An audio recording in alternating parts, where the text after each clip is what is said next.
New York City, the Upright Citizens Brigade Theater, and a new episode of Smart Girls? How lucky can one person be?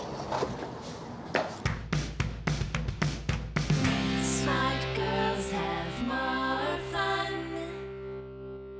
Hello, welcome to another episode of Smart Girls at the Party, the show that celebrates individuals who are changing the world by being themselves. With me today is a couple of writers, actors, artists, friends, speed walkers, and straight talkers. Help me welcome Abbi Jacobson and Ilana Glazer. Hi, guys. Hey. Hello. Hi, ladies. Thanks for having us. Started. Let's shimmy a little. Let's shake it out a little bit. Now, we're here at the Upright Citizens Brigade Theater in the East Village in New York City. And you are performers at this space and many spaces in the city. Tell us how you guys, what you do. What are you, an actor? Are you a writer? Are you both? How would you describe yourselves? I would say both. Yeah, I would say like writer-performer with like a hyphen. And how did you guys get started in writing and performing? When we both started comedy, we were both trying out a bunch of different things, and improv was where we met, but we had other pursuits that we were trying out, but it came to a point where we wanted to write for ourselves and make our own material, and that's when we started Broad City. Great. Yeah. So Broad City is a show that you guys are starring, producing, and writing for Comedy Central that I'm producing with you as well. And tell everybody about Broad City. What is the show? Like Ilana said, we were both sort of like frustrated in creating our own material and came to this point where we were like, let's just do a heightened version of our friendship, our dynamic. And that's sort of how we are. In the show, we're very much bantering and It's a little like bit bickering. agree but to disagree. Very good friends, yeah. So we're like, let's heighten that and just like do us in these situations and make New York like very much a big part of the show. And we started making this web series, and we put out one episode after the other. We had 2 seasons, and the first season was this one foot in front of the other experiment, and the second season we really tightened up and tried to make it this package, this presentable professional package, which was like lucky when we met you, because we had, already been, when you asked us like, have you thought about it for TV, it wasn't like, whoa, no, it was like we had started thinking about it, but the stars started aligning. Tell me about the name Broad City, how it came about, what does it mean?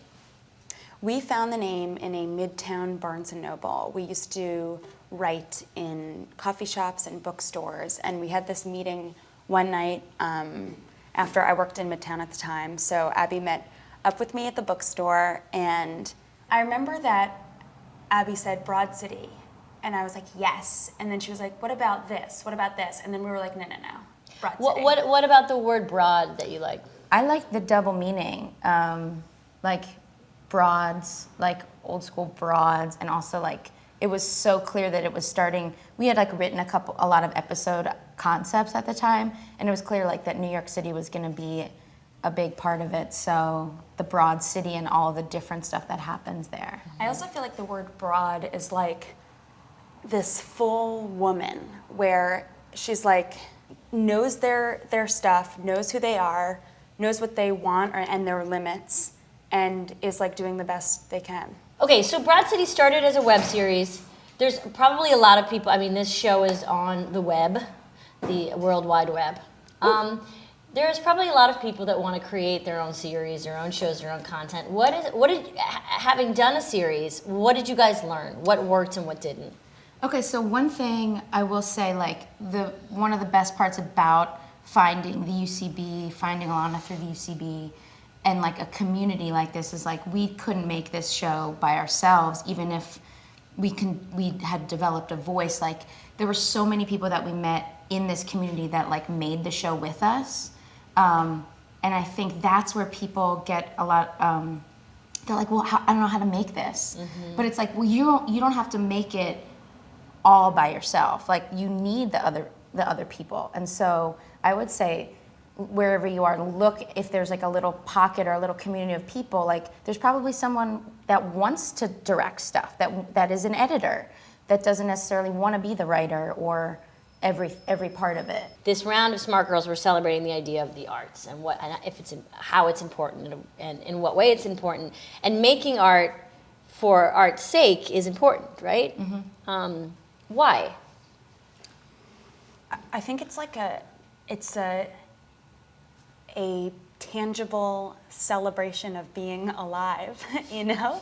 So it's like, what better to, why not? We should be like celebrating that all the time. Who knows, I mean, we're like past like the Mayan calendar thing, but like who knows what's gonna happen is my point, you know? And it's like, we should be celebrating and reflecting on ourselves, I think. And I think it's also like, I don't know, say we asked, I'm going real deep right now. Say we Sure, asked let's go everyone there, guys. Let's go real to deep. like draw a picture, but draw a picture of like a bicycle. And it's like, they're all pictures of bikes, but everyone's would be totally different. Like none would be the same. And for me, it's like so satisfying to put stuff out there that is like, it could be similar to something else, but like it's never gonna be the same as someone else's. And I think that's what like, why people feel like they need to make art. And it's like such a satisfying thing to like share your point of view. So you guys have talked a lot, which is really cool, about the idea of like finding your specific voice. No one can have your voice. That's what makes you powerful. How important is it to find your voice, and what does that mean? We hear it a lot, like, what is your voice? What does that mean to you? I don't think there's ever like I found it. Like, it's it. Like, you know what I mean? Like, because I'm guessing in 10 years, we're gonna be like, I finally found my voice, you know? Like, I think it's a constant, because you're constantly changing too, but I think that you can find your voice like over and over and over again. And you know when it's like part of your voice, when it just feels different.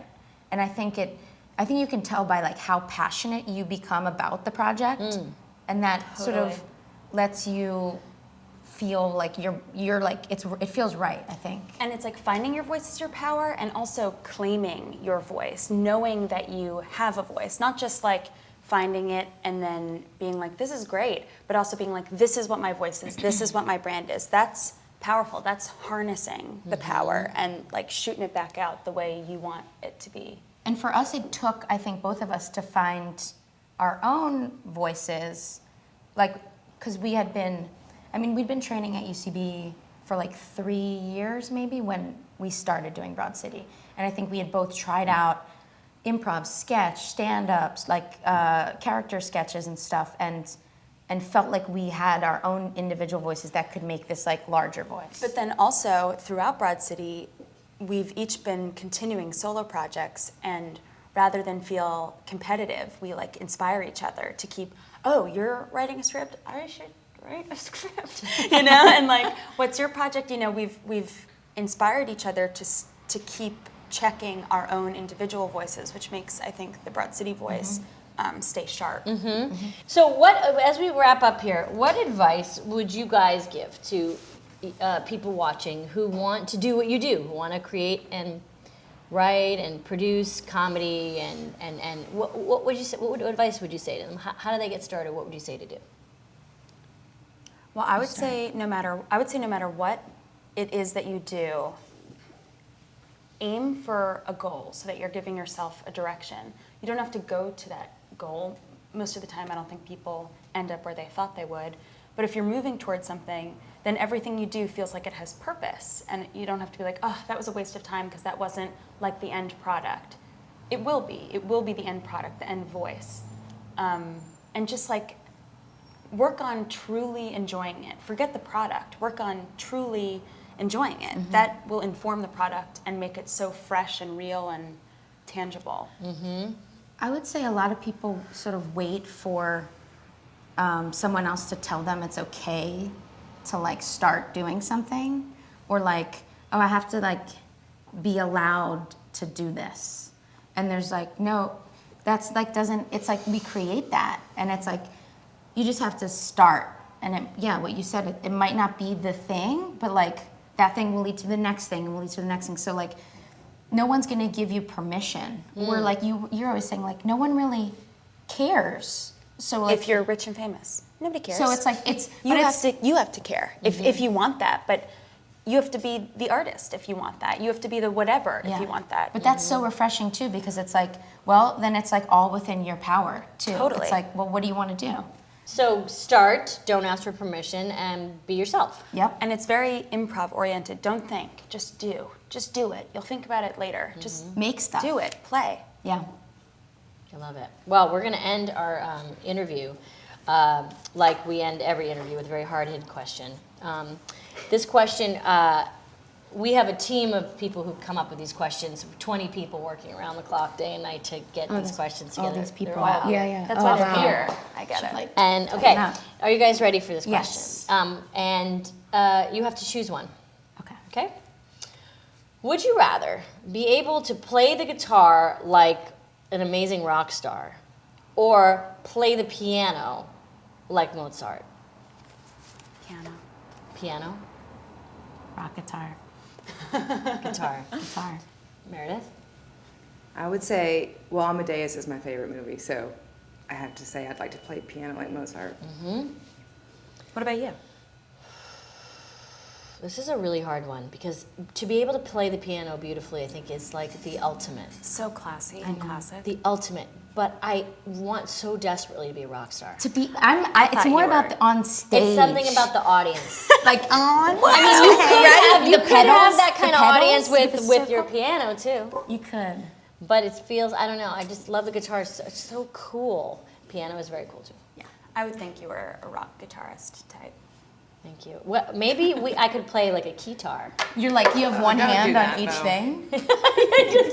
That would You have be- a if you guitar were- hanging off your. play guitar and If you like go to another country where they like recognize your face but aren't quite sure, you could tell them you're a rock star. you're right. I could be like, what do I know you from? And I could be like, from rocking. Rock starring. From rock starring. From starring in rock. That'll work. Well, ladies, thank you so much for Thanks for joining having us. me and joining us here at Smart Girls. We're so happy that we could have you. And so now we're going to end this episode like we end every episode. 1, 2, 3, dance party!